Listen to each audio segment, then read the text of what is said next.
Cahaya Quran lebih kentara dari semua cahaya yang ada.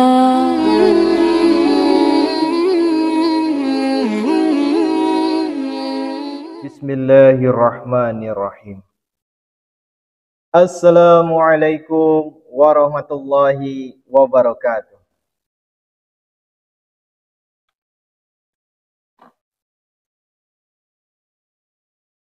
A'udzu billahi minasy syaithanir rajim. Inna rabbakumullahu alladzi khalaqas samawati wal arda fi sittati ayyam. Fi sittati ayyamin summa istawa 'alal 'arsy yughshil lailan nahara yatlubuhu hasisan wasyamsa wal qamara wan nujuma musakhkharatin bi amrih ala lahul khalqu wal amr tabarakallahu rabbul alamin. Aku berlindung kepada Allah dari godaan syaitan yang terkutuk. Sesungguhnya Tuhanmu adalah Allah yang menciptakan seluruh langit dan bumi dalam 6 masa. Kemudian Dia bersemayam di atas arasy. Dia menjadikan malam menutupi siang yang mengejarnya dengan cepat. Dan Dia menciptakan matahari, bulan, dan bintang-bintang tunduk kepada perintahnya. Ingatlah, penciptaan dan perintah adalah wewenang-Nya. Maha berberkat Allah, Tuhan seluruh alam. Tafsir nomor 984. Ayyam adalah jamak dari yaum yang menyatakan waktu yang pasti. Keterangan surah pertama ayat keempat. Atau dapat diartikan jangka waktu tak tertentu atau tingkatan dalam perkembangan sesuatu. Panjangnya jangka waktu yang dimaksud oleh kata yaum tidak mungkin diterka dan diberi batasan. Boleh jadi 1000 tahun. Keterangan surah ke-22 ayat 48. Atau 50.000 tahun. Keterangan surah ke-70 ayat 5. Akan tetapi yaum di sini atau pada ayat lainnya dalam Al-Quran pasti tidak merujuk pada jangka waktu yang diukur oleh perputaran bumi pada porosnya. Allah Subhanahu wa Ta'ala tidak menerangkan kepada kita panjangnya semua harinya.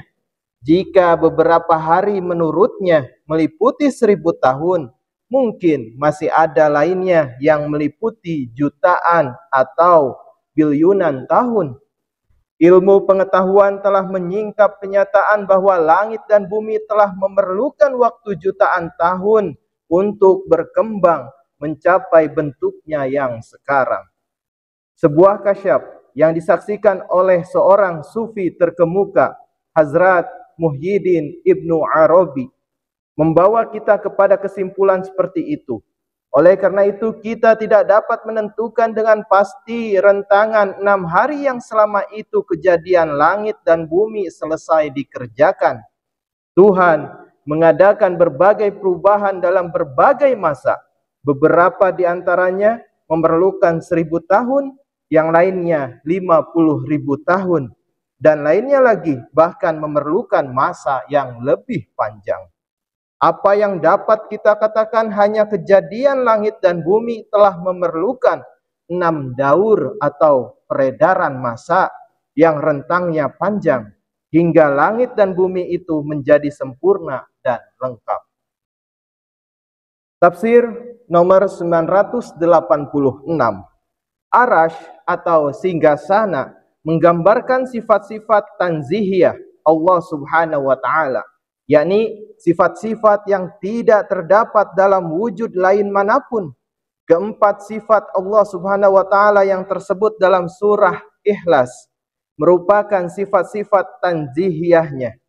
Sifat-sifat ini abadi dan tidak bisa berubah dan diwujudkan melalui sifat-sifat tasbihiyah, yakni sifat-sifat yang juga terdapat sedikit banyak pada wujud-wujud lainnya.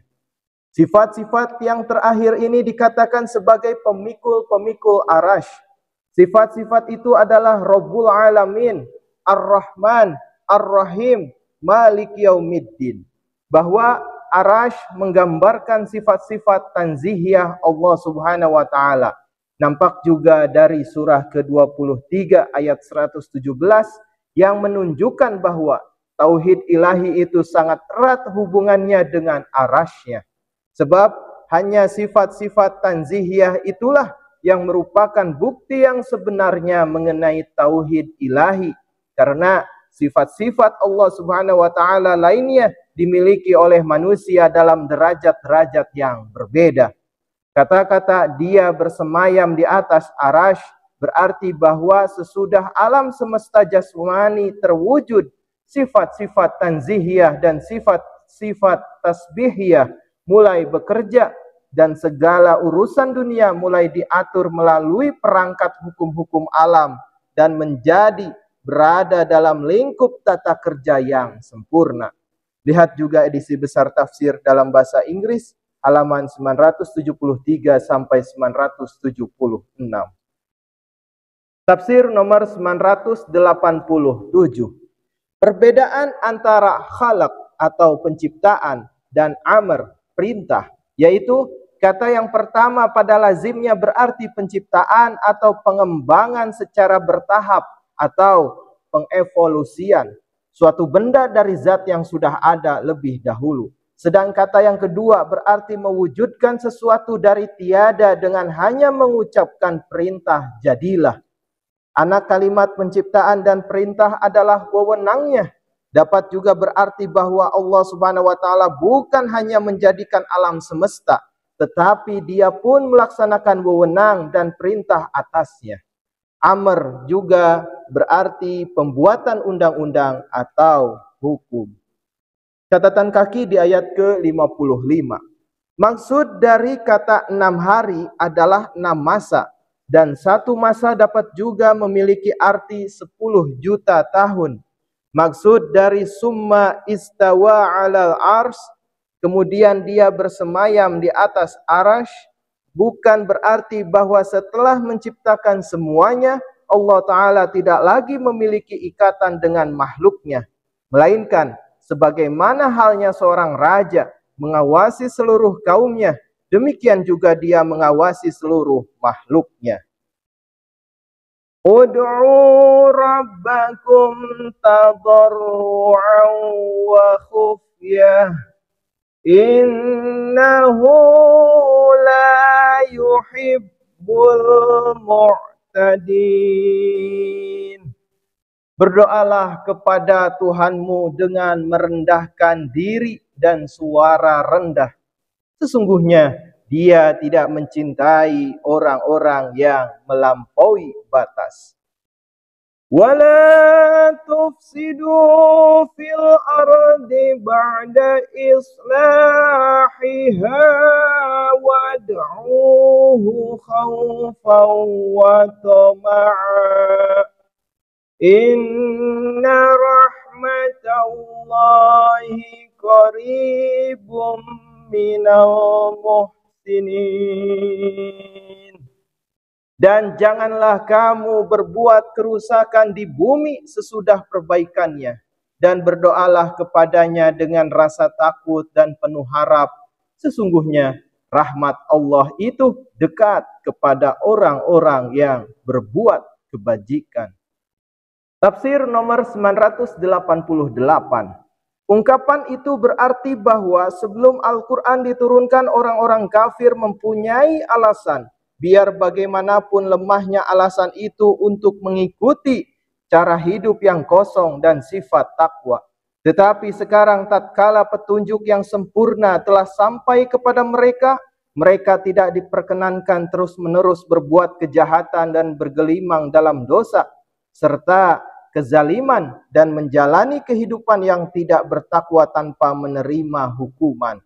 Kata islah mengacu kepada kehidupan yang baik dan tertib yang terwujud dengan diturunkannya Al-Quran dan diutusnya Rasulullah Sallallahu Alaihi Wasallam.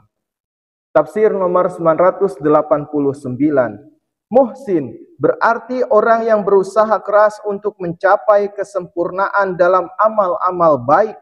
Sabda Rasulullah Sallallahu Alaihi Wasallam yang termasyhur menggambarkan seorang muhsin sebagai orang yang berbuat amal soleh dengan sikap seolah-olah ia benar-benar melihat Allah Subhanahu wa taala atau sekurang-kurangnya Allah Subhanahu wa taala sedang melihat kepadanya. Keterangan hadis riwayat Bukhari dan Muslim. Wa huwa allazi yursilur riyaha bushram baina yaday rahmatih hatta idza aqallat sahaban siqalan suqnahu li baladin mayyitin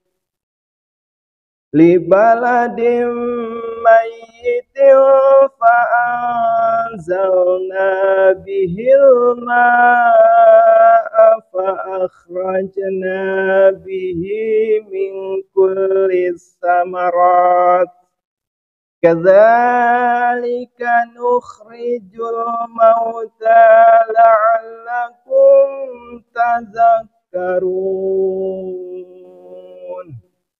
Dan dialah yang mengirimkan angin sebagai pembawa kabar gembira sebelum datang rahmatnya.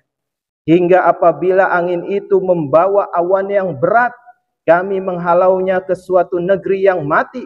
Maka kami turunkan air darinya, lalu dengan itu kami mengeluarkan segala macam buah-buahan. Demikianlah kami mengeluarkan orang-orang mati, supaya kamu memperoleh nasihat. Tafsir nomor 990. Kata rahmat di sini mengisyaratkan kepada hujan. Tak ubahnya seperti di alam jasmani, hujan didahului oleh angin sepoi-sepoi yang sejuk sebagai pertandanya. Begitu pula sebelum seorang nabi menampakkan diri, ada semacam kebangkitan semangat keagamaan meluas di tengah-tengah umat manusia.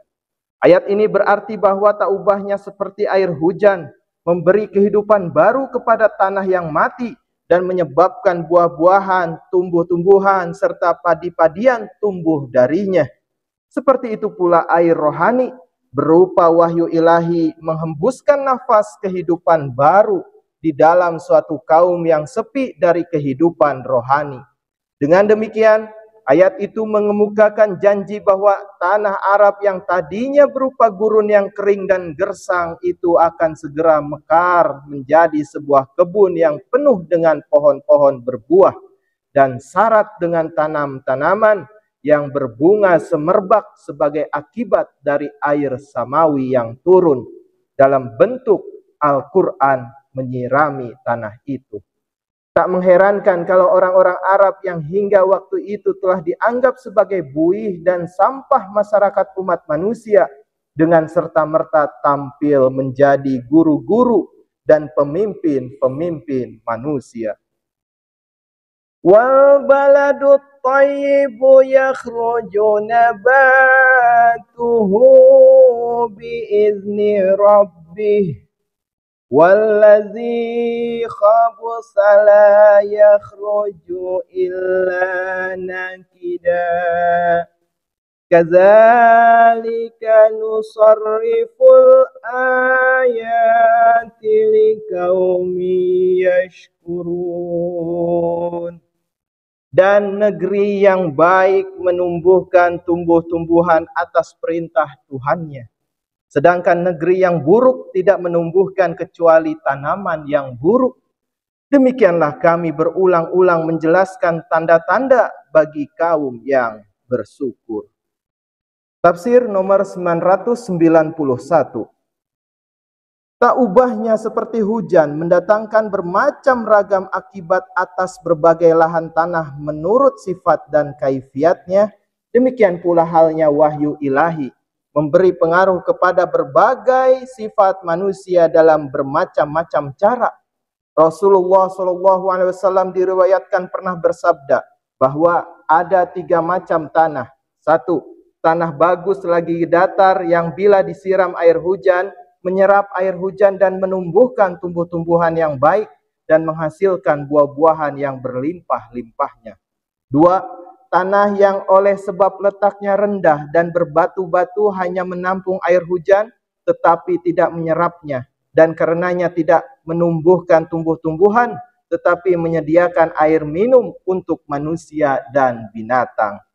3. Tanah tinggi lagi berbatu-batu yang tidak menghimpun air hujan, begitupun tidak menyerapnya dan sama sekali tidak ada gunanya untuk menumbuhkan tumbuh-tumbuhan ataupun sebagai penyimpan air hujan. Begitu pula halnya manusia terdiri atas 3 macam. Yang pertama, mereka yang bukan saja mendapat manfaat dari wahyu ilahi yang dirinya sendiri, tetapi juga menjadi sumber penyuluh kerohanian bagi orang lain.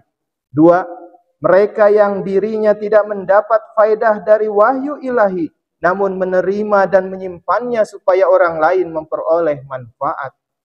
Dan yang terakhir, yang ketiga, mereka yang dirinya sendiri tidak mendapat faedah dari wahyu ilahi, begitu pula tidak menyimpannya untuk dipergunakan orang lain. Mereka itu laksana sebidang tanah yang tidak mengeluarkan hasil apapun dan tidak pula menghimpun air supaya manusia dan binatang-binatang dapat minum darinya. Alhamdulillahirabbil alamin. Jazakumullah ahsanal jaza. Wassalamualaikum warahmatullahi wabarakatuh. Cahaya Quran lebih kentara dari semua cahaya yang ada. Sucilah dia dari siapa datangnya ini lautan cahaya. Wahai